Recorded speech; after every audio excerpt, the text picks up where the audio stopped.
제가 오래전 청년대에 청년부 연합회에 일을 했던 적이 있습니다. 그때에 어떤 교회에 부탁할 일이 있어서 그 교회 담임 목사님을 찾아갔던 그런 적이 있는데, 평소에 그 목사님을 몇 번 볼 때마다 느꼈던 것은 좀 차갑고 냉정해 보이고 너무 권위적이고 했던 그러한 모습이라 사실 그 좋은 인상으로 그 목사님을 찾아가진 않았습니다.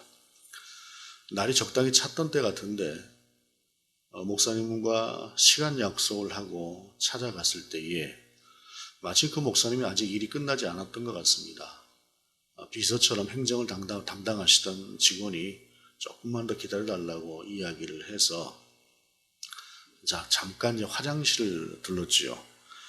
옛날 그 화장실이라고 하는 것이 바깥에 있었고 시멘트로 벽을 바르고 거기에 홈을 내고 통로, 물이 흘러갈 수 있는 통로를 내고 거기에 사람이 들어서서 올라서서 일을 볼 수가 있는 그러한 구조로 쭉 이렇게 길게 만들어 놨죠.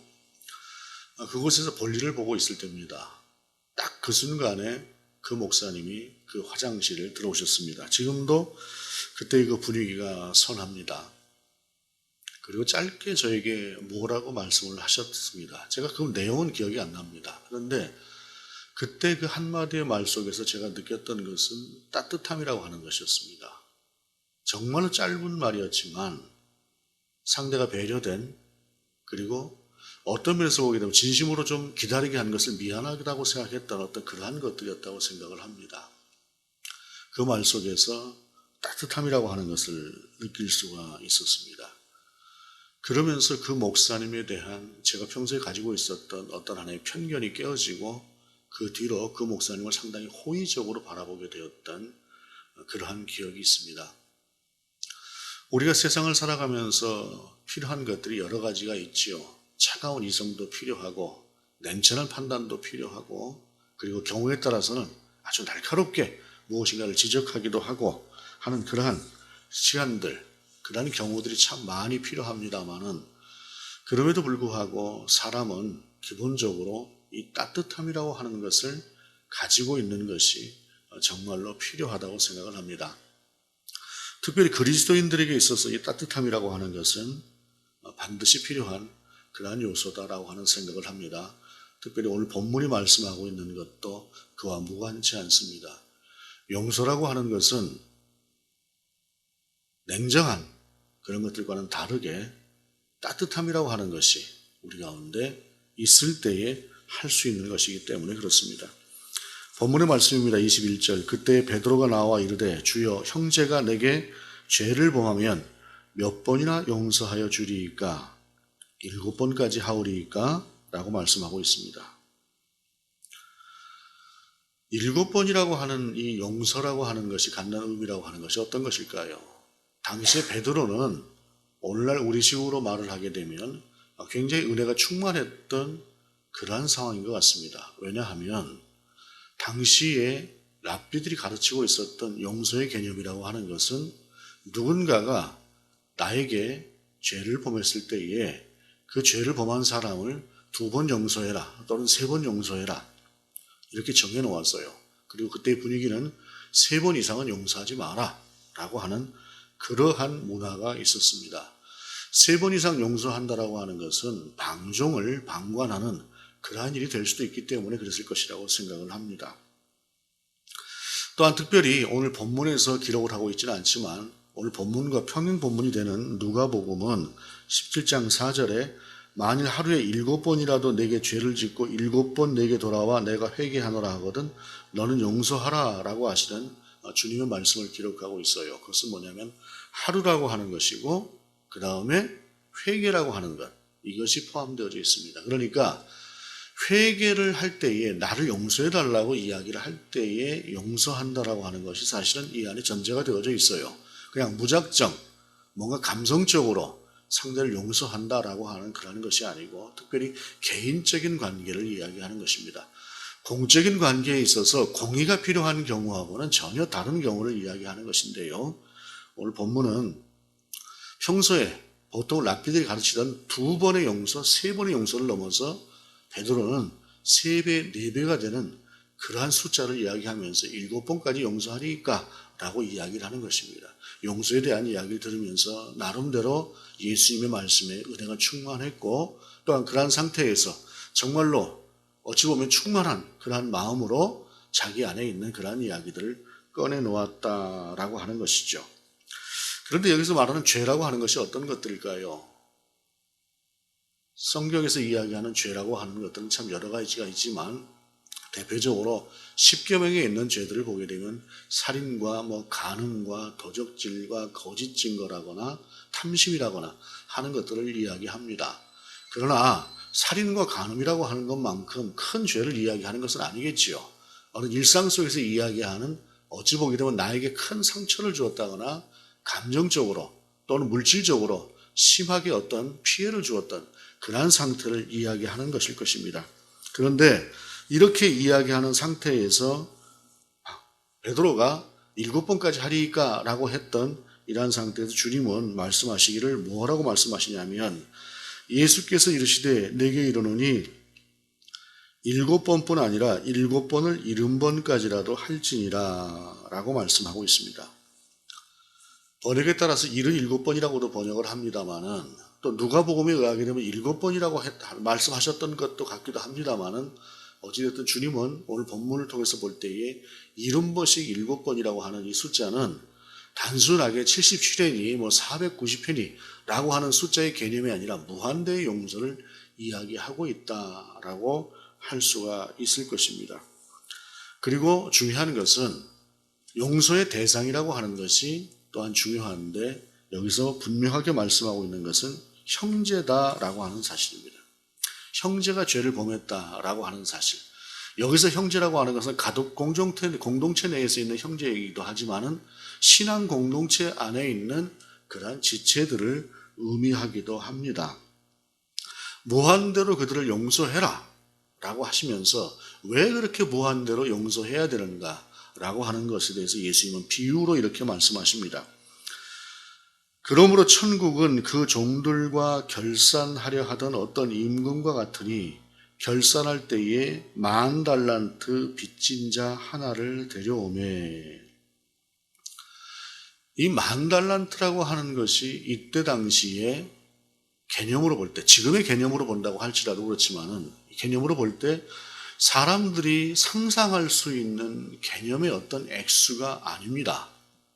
10,000달란트라고 하는 것은 그때 당시에 이스라엘의 전체 지역에서 거두어 들이던 1년 총 세금의 수십 배에 달하는 금액입니다. 그러니까 개인으로 볼 때에는 전혀 이 10,000달란트라고 하는 것이 엄청나다라고 하는 것 말고는 사실은 개념이 오지는 않아요. 그렇기 때문에 10,000달란트 빚진 자다라고 하는 것은 상상을 넘어서는 그 이상의 어떤 죄를 범하거나 빚을 진 그러한 상태를 이야기하는 것이죠. 그러면서 25절에 갚을 것이 없는지라 주인이 명하여 그 몸과 아내와 자식들과 모든 소유를 다 팔아 갚게 하라 하니 라고 말씀하시죠. 도저히 갚을 수가 없는 그러한 상황, 이 얼마나 큰 죄를 지었는지 큰 빚을 졌는지 모르겠지만 갚을 수가 없으니 네 처자식이라도 팔아서 갚아라 라고 그 임금이 그 주인이 말씀을 하신 것이지요.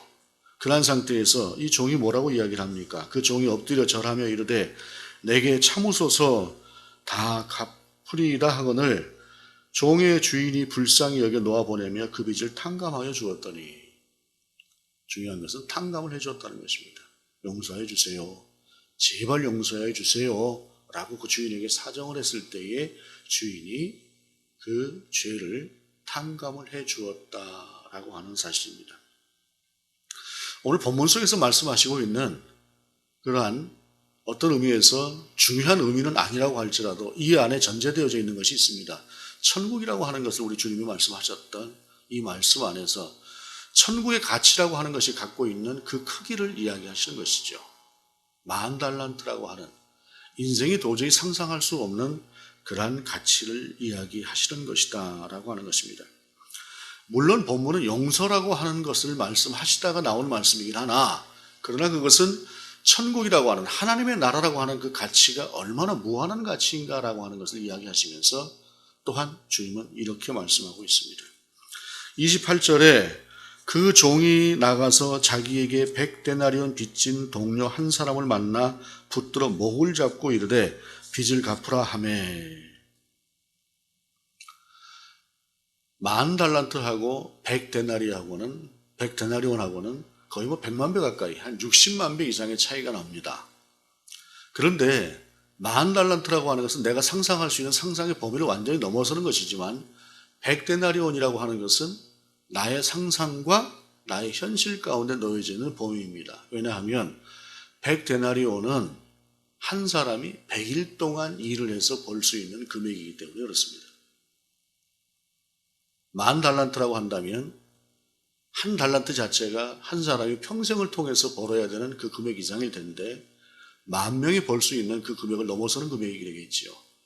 상상하기 힘든 금액입니다. 그러나 100데나리온이라고 하는 것은 내가 벌어본 적이 있는 현실적인 가치를 느낄 수가 있는 것이 100데나리온입니다. 제가 가끔 선교지를 방문할 때가 있습니다. 특별히 동남아를 방문할 때에 그곳에 가서 음식을 먹다 보면 그곳의 음식이 우리나라에서 먹을 때하고는 참 다른 가치를 느끼게 합니다. 예를 들자면 우리나라에서 한 서너 명 가서 짜장면 한 그릇 놓고 탕수육 하나 시켜 먹을 돈 정도를 가지면 그 나라에서는 최고급 음식을 먹을 수가 있는 그러한 물가의 차이를 느끼는 경우들이 종종 있습니다. 언젠가 캄보디아를 방문했을 때에 그곳에 있는 선교사님들을 위로하고자 그곳에서 가장 좋은 호텔에서 가장 좋은 뷔페를 대접했던 적이 있습니다. 우리나라 같으면 금액이 상당하겠죠. 저는 최고급 호텔에 가서 뷔페를 먹어본 적은 없습니다만은 그러나 우리나라로 친다고 한다면 아마도 그 금액의 4배 이상은 되어야 되지 않을까라고 하는 생각을 했었습니다. 그런데 그 서너 배 정도의 물가의 차이가 났을 때에도 돈을 쓰는데 참 편합니다. 예를 들자면 우리나라에서 간단하게 국수 한 그릇 먹을 때 5,000원쯤 된다 하는데 그 나라는 그냥 한 1,000원 정도만 주면은 뭔가 하나를 먹을 수가 있는 그런 것이라고 할 때에 돈을 쓰면 그만큼 편해요. 그렇기 때문에 100데나리온이라고 하는 것을 가지고 느끼는 것하고 10,000달란트라고 하는 것하고 그 갭이라고 하는 것은 단순한 서너 배의 갭이 아니라 5, 60만 배의 갭, 100만 배 정도의 갭이라고 할 때에 그 갭은 비록 상상할 수 없겠으나 너무나 엄청난 차이다라고 하는 것입니다. 그런데 그 100데나리온 빚진 동료 한 사람을 만났을 때에 이 사람이 바로 조금 전에 자신의 임금으로부터 자기네 주인으로부터 그 엄청난 탕감을 받았음에도 불구하고 용서를 받았음에도 불구하고 이 사람은 그렇게 하지 못합니다. 29절 그 동료가 엎드려 간구하여 이르되 나에게 참아 주소서 갚으리이다 하되 허락하지 아니하고 이에 가서 그가 빚을 갚도록 오게 가두거늘이라고 말씀하고 있습니다. 이 사람이 자신의 임금에게 은혜를 입지 않았다고 한다면 이것은 정당한 것이 될 것입니다. 그러나 한 임금 밑에서 한 주인 밑에서 같이 일을 하는 동료된 종들의 입장에서 볼 때에는 이 사람의 행위가 정당한 행위라고 볼 수가 없습니다. 그 엄청난 은혜를 입었음에도 불구하고 자신이 가지고 있는 자신의 이익이라고 하는 것이 비록 현실적이고 100데나리온이라고 하는 그 가치가 상당히 큰 것이면 분명하지만 그러나 조금 전에 자기 자신이 입었던 은혜에 비하면 이 사람이 이러한 행동은 대단히 심각한 문제를 가지고 있는 것이 분명하다는 것입니다. 특별히 100데나리온이라고 하는 가치는 갚을 수가 있는 가치입니다. 그렇기 때문에 기회를 준다고 한다면 이 사람이 갚을 수가 있는 것이죠. 10,000달란트는 개인이 갚을 수 있는 능력의 범위를 훨씬 넘어섭니다. 절대로 갚을 수가 없는 부분입니다. 그러나 100데나리온은 참아주면 상대가 갚을 수 있는 것입니다. 그런데 이 사람은 참아주지 않았고 용납하지 않았다는 것입니다. 여기에 문제가 있는 것이죠. 여기서 우리가 생각해 볼 것은 이 용서라고 하는 것이 왜 중요한 것인가 라고 하는 것인데요. 용서라고 하는 것은 구체적으로 한 공동체 내에서, 가정 공동체 내에서, 그 다음에 교회 공동체 내에서 서로 간에 하나님의 사랑과 하나님의 은혜를 입은 사람들이 살아가는 방식에 있어서 서로가 서로를 존중하는 시금석이 되는 것이 이 용서다라고 하는 개념입니다. 옳은 것은 옳은 것대로 분명히 우리가 따지고, 불의한 것은 불의한 것대로 분명히 정리해야 할 것입니다. 그러나 그 안에는 용납함, 용서라고 하는 것들이 분명히 있어야 된다라고 하는 사실입니다. 물론 회개가 전제되는 것이긴 합니다만은, 그러나 거기에는 용서라고 하는 것, 그리고 기회를 준다고 하는 것이 필요하다라고 하는 사실입니다. 이 종이 조금 더 기회를 주었다고 한다면 이것은 문제가 되지 않았을 것입니다. 그래, 언제까지 갚겠느냐? 안 갚은 것이 문제가 아니라 안 갚는다고 그에게 행했던 이 사람의 이 용납하지 못하는 죄가 더 크다라고 하는 사실입니다. 언제까지 갚겠느냐? 탕감이 아니라고 할지라도 시간을 두고 1년을 줄까? 아니면 2년을 줄까? 라고 하는 기간을 주고 그에게 뭔가 기회를 주었다고 한다면 이러한 사태는 일어나지 않았을 것입니다. 31절입니다. 그 동료들이 그것을 보고 몹시 딱하게 여겨 주인에게 가서 그 일을 다 알리니, 옆에서 보기에도 너무했던 것이죠.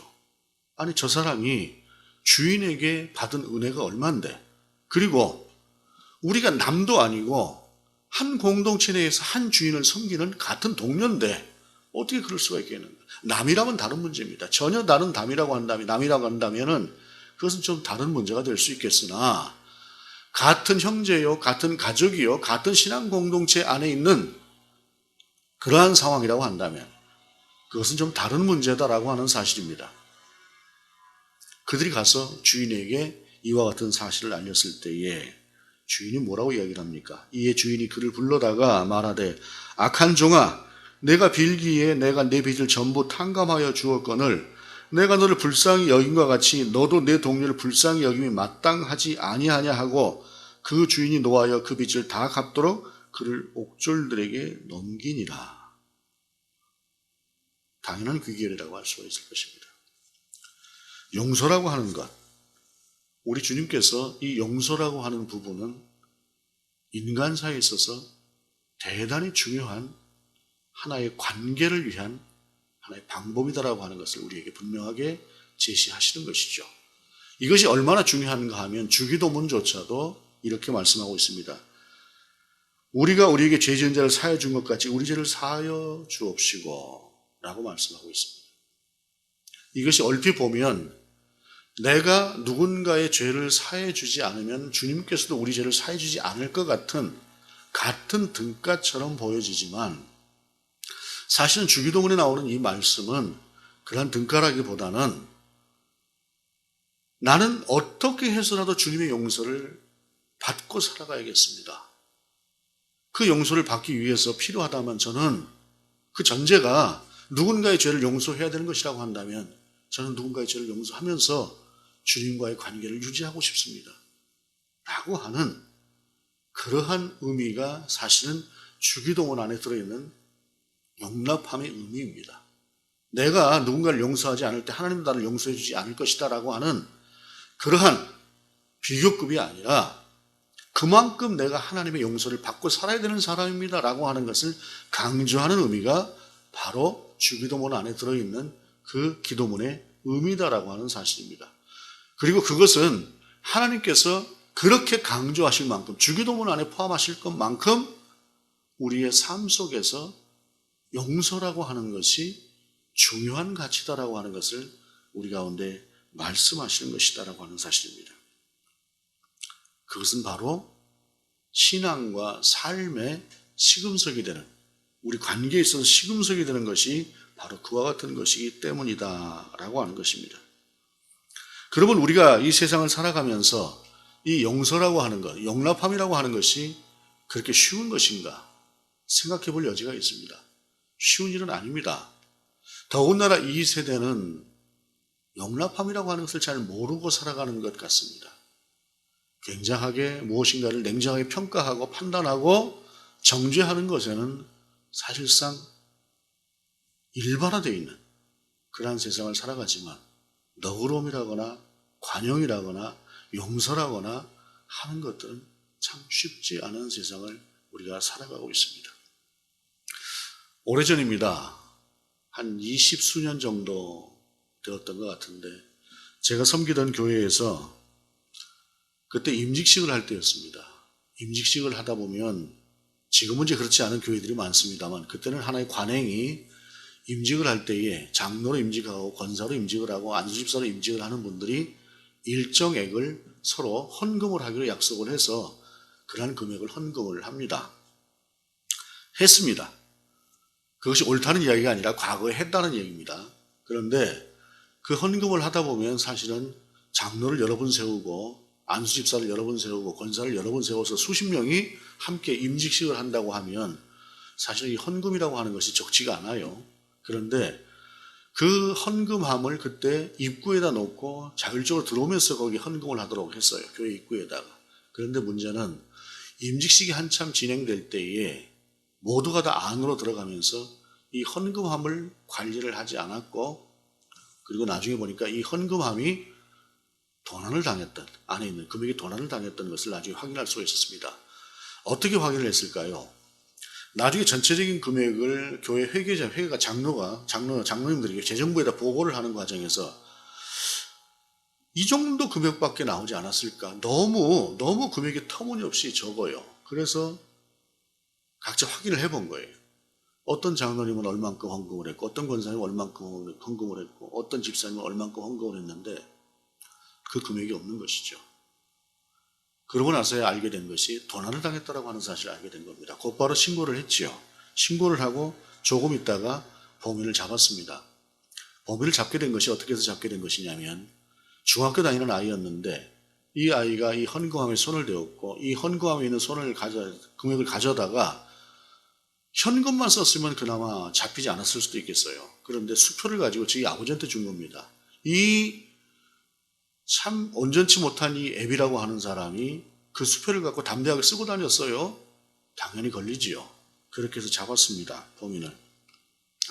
그런데 이 문제를 놓고 이제 교육자들 간에 회의가 있었습니다. 어떻게 할 것이냐라고 이야기를 할 때에 그때 담임 목사님이 뭐라고 말씀하셨냐면은 내가 이 아이를 가슴으로 낳은 아이처럼 품고 살겠다라고 이렇게 이야기를 했습니다. 그러고 나서 용납합시다. 사실 저는 그때 좀 반대를 했습니다.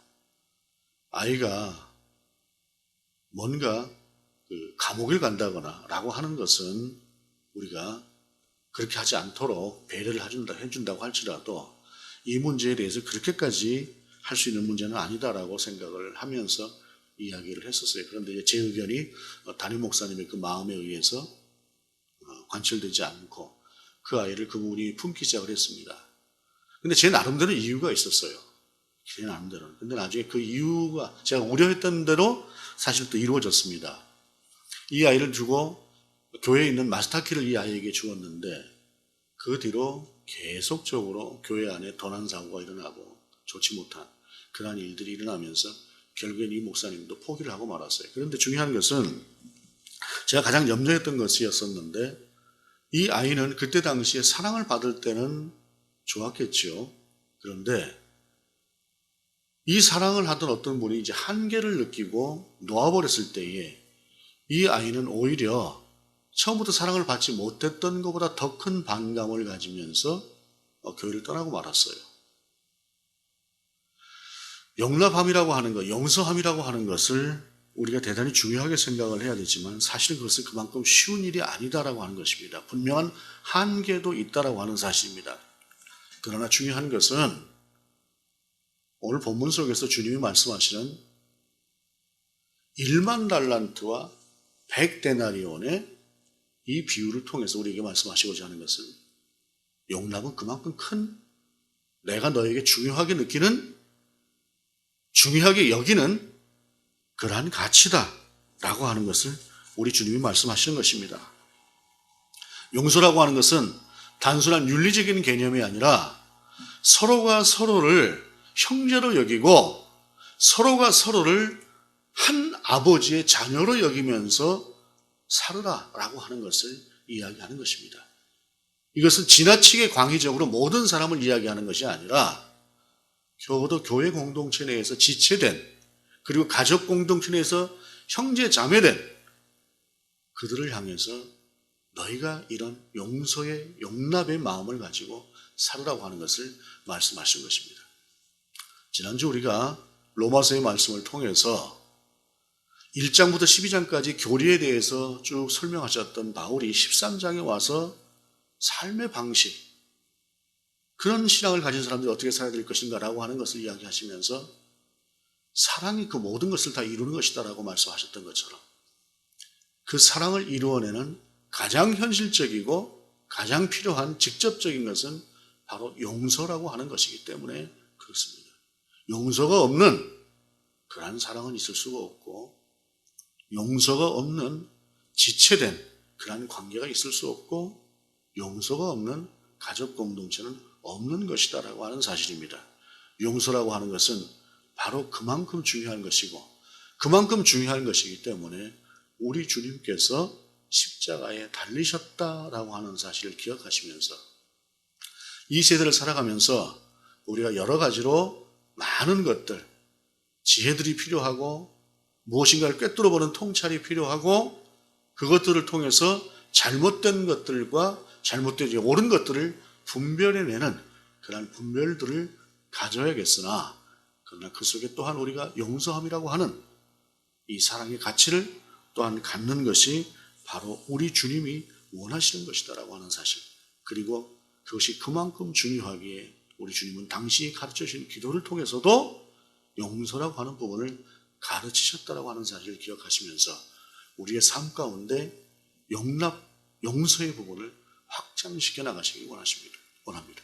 그리고 그것이 되었을 때에 하나님이 원하시는 그 뜻 가운데 우리가 순종했을 때에 저와 여러분의 영성이, 저와 여러분이 하나님과의 갖는 그 관계가 좀 더 회복되고 깊어질 수 있을 것입니다. 주님은 그것을 우리 가운데 원하고 계신다라고 하는 사실입니다. 기도하시겠습니다. 주님, 무정한 세대,